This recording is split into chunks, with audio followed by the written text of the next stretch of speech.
My husband's cousin keeps insulting me. It's driving me crazy. Insult them back. It's time. I, 31 female, had a breakdown at my husband's family's New Year's Eve and attacked his step-cousin. Wait, what? Now, I'm ashamed to look at my in-laws. By the way, this comes from Zumode Limoncito 13. And if you want to submit your own stories, go to the r/OK Storytime subreddit. So, I'm 31 female Colombian married to a 40-year-old man. My husband is British and his stepfather is a Moroccan man. We live in Colombia, but every year we and our kids travel to the UK to spend New Year's Eve with his family. I've been with my husband for nearly 8 years. He was raised by his stepfather, and he is the only father he ever knew. My father-in-law is a great man with a big family, but since I started dating my SO, his step-cousin, let's call her Amira, has been nothing but hostile and cruel. She is always antagonizing me, talking about how I'm with my husband because he's from a superior race? What? What does your husband do with that? I'm sorry. If anyone ever said anything to like that to a friend or just anyone, but like if I'm hearing that, I'm saying get out and don't let me ever see you ever again. We don't know if this was said like behind closed doors or in like a quiet moment. Yeah. Maybe OP's just like, I'm not even going to like give her, I'm not going to make a big deal out of that because I'm not even going to give her power in this moment. But let's keep reading. She would say how my husband's only with me because of my money and calling me various slurs. Nice. I'm a mix of Turkish, Brazilian, and Colombian heritage. She likes to point to her and his pure blood. Get out of here. Get out of here. Ow. I'd be like, yeah, hey, husband, I don't want to ever be around your racist cousin because they're racist every time we go over and see them. For years, everyone in the family has fought with her about it. Sadly, my in-laws are her guardians since she has no parents, so I have to meet her every time we meet them. About 5 years ago, after years of fighting, I was formally diagnosed with autism and bipolar disorder. The last one is a family thing. Since then, I've been using specific medication along with the therapy I already had to manage it. With both of my disorders, I've always had some triggers. Too many people, fireworks for an extended period, certain foods and fabrics, and loud, scratchy sounds. I've adapted myself to many things and can navigate well. Since the day we arrived, however, Amira has been extremely hostile. My sister-in-law said that she recently ended a relationship and she's aggressive towards everyone, but it's been extreme. Why are we hanging out with her? Yeah, that's what I'm asking. Hopefully we'll get some information on why this person is tolerated to this level, for God's sakes. So it's been extreme. She accidentally, and I'm going to put air quotes around that, broke my favorite perfume, threatened to cut my daughter's hair when she wouldn't let Amira touch it, and constantly played spider tricks on my eldest son? Spider trick? Spider trick. What is that? What is it?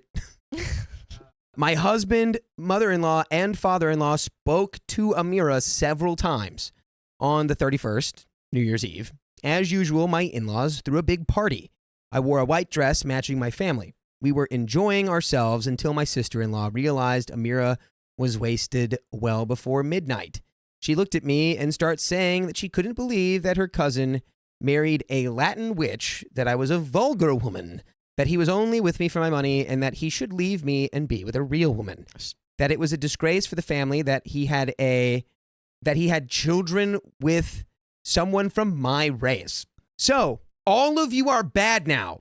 Yeah. For not just kicking Amira out. Yeah. I honestly, at a certain point, even if you are like, oh, like we always tell her off. We always say like, you can't say that. Even if you're doing that, if you continue to invite a person who you know is racist and who verbally attacks a person in your family who is of a different race, then you are the a-hole. Right. You're the a-hole. You invited her. I don't care if you're saying, hey, Amira, you can't say that. You keep inviting her. I hate this woman. Yeah, she sucks. No. And husband, if you don't get active, I'm going to hate you too. I already hate him a little bit. I burst into tears and she started laughing. I don't know what came over me, but I've put up with her abuse for years. And she talked about my children. I snapped. I hit her and my husband and father-in-law had to separate us. I ran to my room and locked myself in. I've been here ever since, but I can't even look at my children. I feel awful. I'm not a bad person, but I exploded in front of everyone. How do I get over it? We have an edit for clarification. First of all, my husband did defend me. Okay. And his parents and sister also. Our yearly vacation to his family's country is something that is important to me too. Amira's case is a bit more complicated. She was orphaned of her father early, and her mother sent her to my father-in-law. She was always a very problematic girl. I do believe she likes my husband, or at least what he represents, stability and money, and also a paternal figure. She never was this constant in offending me, but I think her breakup has made her more snappy and dangerous. She also has a drinking problem. When she started, my mother-in-law took her to the other room and reprimanded her, but she came back later and then I snapped. I thwacked her and shoved her on the floor. Justified crash out. Yeah. Yeah. It's years of this the thing is, you've like, endured. You know, we're always saying, we don't condone violence. We don't. But when you say racist crap, expect to get hit. You can't just get away with saying crazy stuff and think there's got to be no consequences. When you poke the bear with a stick, you can't be surprised when it mauls you. Yeah, come on. They know that if they stop supporting or they kick her out and they just let her go and they stop helping her and supporting her because of her behavior, that she's going to absolutely like fall off of a cliff. Like her life, she's going to be destitute. She's going to be, and it's like now they feel they can't be responsible for putting her in that position. No, that's where this is coming I think from. that's probably, that's why she has guardians and she's 25 probably. But the thing is, they don't need to invite these people, or at least her, to every family thing. Right. No, it's as soon as it's like, get out. I felt ashamed because in all those years, no one, not even my husband, had seen me snap. When I was a teenager, I let my anger out sometimes and had very intense reactions, and today I know it was from my bipolar disorder. Also, even today, I'm afraid of any big emotion. Too much anger or happiness or sadness. I'm scared because I don't know if I will know how to deal with those feelings. So to finally snap was something serious. She could talk about me all she wants. I know how to defend myself, but she came after my children. As for my family, I finally got out of my bedroom. I've been refusing to talk to anyone, but now I told my hubby that me and the children are going home. He says he will come too. My father-in-law asked for a family reunion. I don't know, dude, but Amira better not be there. Yeah, I think you have to put your foot down and say that one, she threatened to cut my child's hair off. We would love to see you guys, but not going anywhere where Amira is. She can say all the vicious stuff about me she wants. She was saying stuff about my kids. Yeah. Nope, about your grandkids. Yeah. My husband is currently looking for tickets to Bogota. Apparently, we won't be able to get them until tomorrow or Friday, but until then, we're staying in a hotel. I haven't seen Amira yet, and God knows it's for the best. I made him read all of your comments, especially about the lack of action, and he was very disappointed in himself. It was an admission of guilt, and he sees now how he failed me and our family. Good. Well, thank God. Our children are 5 and 3. Our little girl told him how Aunt Amira said she was going to cut her hair because ugly girls don't deserve to have long hair. My daughter has blonde hair like my mom, very straight and long. My son told us that she said my husband was leaving and she was going to throw them both out. God knows if they'd told me that before, that woman wouldn't be breathing. We talked for a long time. I set my limits. We're going home on the first flight. We'll stay in a hotel until then. I don't want to see his cousin ever again. And I won't apologize. And I refuse to have contact or let my children have contact with my in-laws if Amira continues to be treated like a child without limits. Fair. Yeah. All of that was fully fair. Yep. Comments. Comment number 1. Is your husband stupid or something? Did he defend you at all? Why did he let his family member berate you so loudly? The very first time she insulted you, he should have said something or you both should have left. And what in the world of Harry Potter magic verse is this? Pure blood? What are you, a mud blood? And you've been putting up with this for years while your husband and in-laws made anemic noises at Amira? Not on. First of all, you were not at fault by a very long mile, by a country mile. You have been more graceful in the handling of this than any vial would deserve. Secondly, it was your husband's responsibility to stand up and step in front of you when his cousin started spewing such filth, and he didn't. Your in-laws let their ward insult their daughter-in-law for years. These are the people that ought to be ashamed, for they have much to answer for. You deserve better. OP, she says it's because I'm a daughter of a Brazilian mom and a Colombian/Turkish dad. She says my blood is way too mixed, and there's an update. Yeah, well, we already know that Amira is insane. We don't have to care what this idiot thinks about anything. Yeah, like literally doesn't like block her out. The problem, Amira obviously is an insane, horrible person. Put her to the side. If we want to fix the situation, we talk to the sane people in the story and say, husband, why have we been going around this person? My family and I are in a hotel. Tomorrow we're going to Bogota, and last night we had a family reunion. When Amira calmed down, my in-laws talked to her. Again, she repeated her statements, and she said that I was just as flawed as she is, but that life had treated me well and given me everything on a silver platter. Amira also said that my husband shouldn't have married me, nor should he have had children, because it was obvious they would be like me. My mother-in-law then asked who he should have married. She said that if he wanted to rescue someone so badly, it could have been her. She would have appreciated the help. Like, it would have been nice if he married me. I don't know. It's just a thought. Just like when people say the most pathetic thing you've ever heard, like, do they not feel it at all? Back at the meeting, a few points were raised. My children and I will preserve ourselves. If Amira stays in the house, we won't come. Yep, good. At this point, my in-laws have told me that they've already started the process to have Amira reevaluated and possibly hospitalized.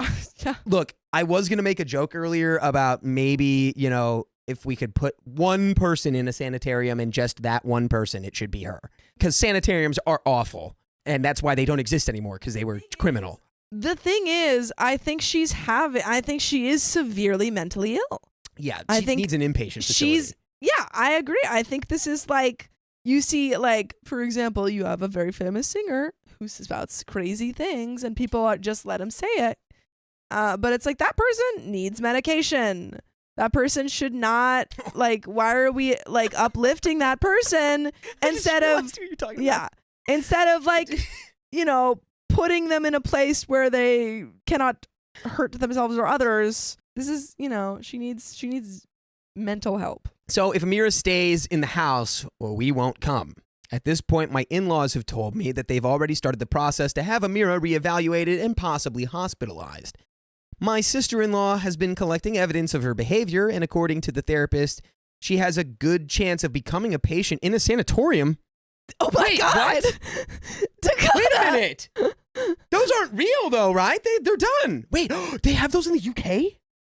Well, can you specify exactly what a sanatorium is? So, like, a sanatorium is like basically. I think I know what it is. I want to make sure. Am I right, or was it where they put like quote unquote criminally insane people? I thought a sanatorium was like in America. I thought it was just kind of like a place like where mental patients, but they like live, and it's. It was like back in the day, if you like were having like a full blown breakdown in the street, like in your underwear, going like a van would pull up and take you, and like just. You'd be in the sanitarium now. Well, maybe it's like that, but it's a little bit nicer now. It's more like a senior home. I'm sure that wherever they are, there's definitely a lot of laws and regulations and rules that keep them okay. Because in America, they got really bad. What's frustrating to me is the fact that we're now learning that this woman, again, has severe mental issues is crazy to me. Like, these people around her have not done her any service by not speaking up. And also have not done OP any service for having to put up with all this hatred. But this process could take up to 2 months. It will be a good private institution with excellent staff. When she's discharged, the plan is to send her to live in Morocco with her paternal aunt and her husband. They live in a rural area, can afford it, and have no children. Amira will no longer have contact with England when she goes to live there. Unfortunately, even though they raised her, they think that a sudden break in contact will be less painful. And by the way, you never have to break contact with us because you can just go listen to full episodes with stories just like this one on Spotify, iHeartRadio, Apple Podcasts, really wherever you listen to podcasts. All you have to do is search OK Storytime. And then you can listen to the full archive of our episodes. There's over 2,000 of them. Yes, so we do have a little bit more story left. I think we're all in agreement here. Let's finish the story. My husband and I also talked. I told him how much I resented the fact that he no longer protected me. He apologized again. He said that like everyone else, he ended up being too lenient with his cousin, but he wants to make amends. The whole family is going to go through counseling, and I'm going to find a professional for him in Colombia too. I'm also going to find out about couples counseling and a child therapist for my children. Why do you have to find it? Why can't he find it? Because he's incompetent. Yeah, that's and clear. that is the end of that story. There you go. Yeah, I think still, my advice for you, OP, in the future is you are very right to feel frustrated and angry that your husband and your family members did not stand up for you. But also, like, don't put up with that, you know? Make that known before you get to the point where you're pushing people. Well, I think she had. It's been years. I know. And if you go to your husband and say, hey, I don't want to ever be around this person, and he's like, well, I don't care. I'm going to be around her, and you have to be around her too, then it's like this relationship is not working out. I don't think, because she had said in the story, she's like, she could say whatever she wants to me. I don't care. But once the kids got brought into it, then it was like, oh, Mama Bear. This is not like OP did bear. anything wrong. Ooh. I just think that, like, definitely, don't I mean, hide your thoughts or feelings. Exactly.